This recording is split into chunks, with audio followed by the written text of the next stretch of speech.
Hello everyone, hope you're all doing well. On this channel we now have something around 1500 videos and counting. And the core of the channel has been based around our psyche, our desires, fear, ego, what is thought, what is thinking, consciousness, how is consciousness come about, what is thinking, and how it is created, what is the whole concept. And we try to understand ourselves bit by bit. And many of the videos discussed all these fragments of our psyche, our center, who we are. To understand ourselves better, we'd be able to deal with matters of life, which is in relationship with us, better. Because how can we deal with things if we don't know why I feel the way I do, and why do I feel the way I do? How is it coming about? What are the ingredients that affects my sensories, my feelings? What are the interpretations of interactions that I have with life or the events? Where does it touch? Where does it squeeze? Where does it poke? And how are they interrelated? So we've discussed all that in maybe 300-400 videos of the 1500, and of course the rest of it is all about how to understand yourself better to deal with your emotional challenges of different kinds. Today I want to talk to you about a little bit more in regards to who we are, the core of our channel again. So we title it, Who Am I? And we'll just discuss it in a short version of the long version. So on that note, because there's so many things that sometimes I write in the past and I never get to do a recording of it. And then when I want to do a recording, I don't really remember what kind of a trip I was on to, what was I saying. So I would like to read some of this stuff that I have prepared in the past, and instead of just trying to rely on the memory. So we start by saying that we are still living as we did 7, 8, 10,000 years ago. And yes, we have developed and brought about lots of instrumental things, instruments, comforts, instruments of comforts. We have indoor plumbing, sanitary system, furniture, medicine, automobiles and other traveling vehicles, and many other products for comfort, but we never developed our psyche to the same or nearly even the same rate. So we have advanced in many stuff that helps us to feel more secure, comfortable, and get things done and enjoy, and more pleasures, and making life easier. But these are all external things that we, from our geniuses, have been able to produce, but we never paid attention to what really produces this stuff. We perfected the stuff that we created, better aeroplanes, better cars, better facilities, better electronic gadgets or technological advancements, but we never paid attention, delved into advancing and understanding and perfecting a bit more the actual apparatus, the factory that makes all these changes, which is our psyche. To develop something to better, one must know how it works first and how it functions to figure out how to improve it. So let us see how many of us on daily basis or even yearly basis have made sincere and serious efforts to know how our psyche is made out of and how it functions. How our ego, desire, fear, consciousness, thoughts are connected and interact with each other. We take them for granted. We react to it. So from thousands of years ago until now, we are still a reactory person, reactionist. In other words, what is it? What's the word? We react to things. We don't necessarily initiate anything. We constantly react through our sensories, through our thoughts, which are formed from the past. So with the past, we're trying to negotiate the now and the future. And therefore, we all reacting to things as they're happening according to what we have already stored in our memory, in our consciousness, which is all reacting to the approach, the thing that approaches us. We bounce back. We don't necessarily know any other way. And we just continue that same way of approaching life, reacting to it. And reacting the same way. Without knowing why we react this way, how we react again. What are the ingredients involved in this reaction?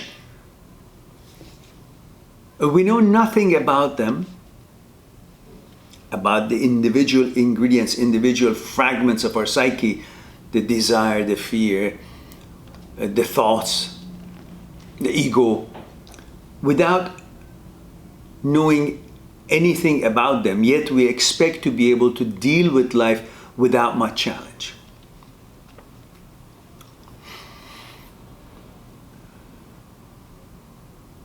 The meaning of life really to us is how we react to it, and without really knowing how what we react to life is put together, we question, why is life this way or that way? How difficult or how easy it is. Most challenges in life is mental, and yet we do not know how our mind is made and how it functions and how we can understand it and how to develop it to be better prepared and equipped to deal with all the challenges we encounter in our daily lives. Every one of us trying to solve psychological problems and challenges of our lives with physical reactions. The only thing we know is physical reactions. Like if we can fix an engine of our automobile by adding stuff to the body of the car, or keep watching it, or giving it a new paint job,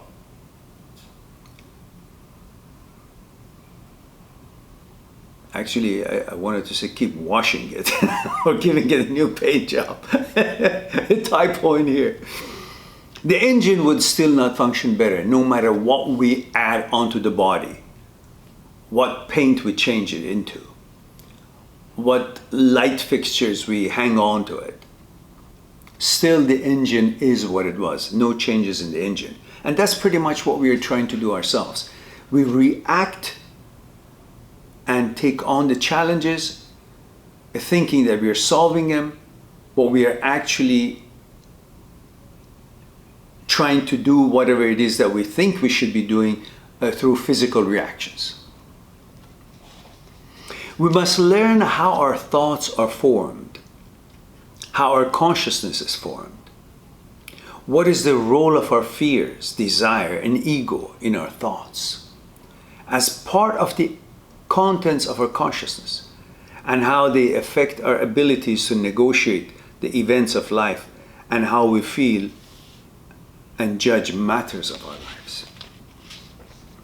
We have learned how to operate many mechanical and electronic machines and gadgets, but have no idea how what we used to learn things with on daily basis work and functions. And we seem to think that more money, more food, more jewelry, more friends, more relationships, more material things can fix how we feel, while all feelings is because of how we think. And how we think is because of what we have accumulated in our consciousness. And the fear is because of how we compare state of our being in episodes of different time, and time is created by thoughts.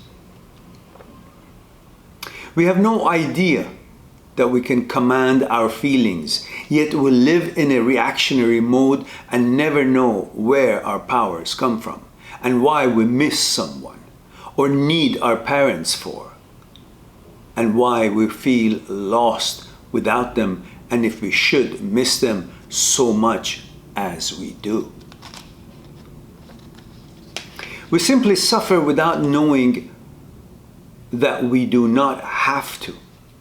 If we know how our psyche works and why we feel the way we do in every aspect of our lives, in our goal settings, in achieving our goals, in our economic concerns of life, in our ability to coordinate our mind and body, in our relationships, and how to understand what and why we go through what we go through,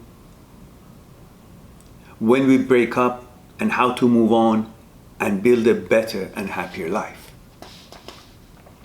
Instead, we seem to have resigned to bring happiness to our life, to cause happiness and affect happiness by simply waiting for luck and handouts and hope any and all outside elements to find pity on us and make our lives better, instead of knowing our machine and how we function and be in more control of how we feel and what and how we need to see ourselves and repair ourselves and deal with our challenges with the knowledge of how our psyche is put together and how it works. We seem to know how to operate and design better machineries and sensitive instruments and electronics and mechanical machines and how to perfectly operate them, but we do not know our own internal system and how it's put together and how we can optimize it and be able to use it and operate it correctly to better climb, deal, and negotiate with the events and challenges that we encounter in life, among which is the emotional hardship that we all seem to feel so helpless in front of them. Would it not make sense to learn about this magnificent machine that we have? Us, ourselves, our psyche. This only precious vehicle that we rely on to help us and take us through this journey of life toward what we may call destination, the goals of our lives. So we know everything about all these gadgets that we buy. We learn them, we spend time with the owner's manual and learn how to fix them, bring them to optimum performance. And we're pretty good at that. Pretty much anything we have invented, and of course many more things we're going to be inventing. Technologically advanced and learning about things left and right. The one thing that actually makes all these things and changes possible, which is our psyche, we don't know much about, and we're not really spending any time to learn how it functions and to be able to bring it to the optimum performance and how and all that sort of thing. So, I leave you with this first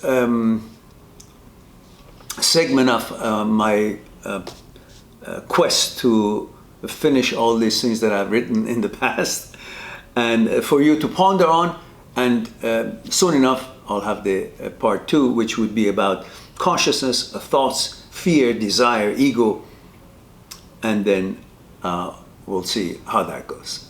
For now, I'll leave you with it, and I'll talk to you soon. Bye for now.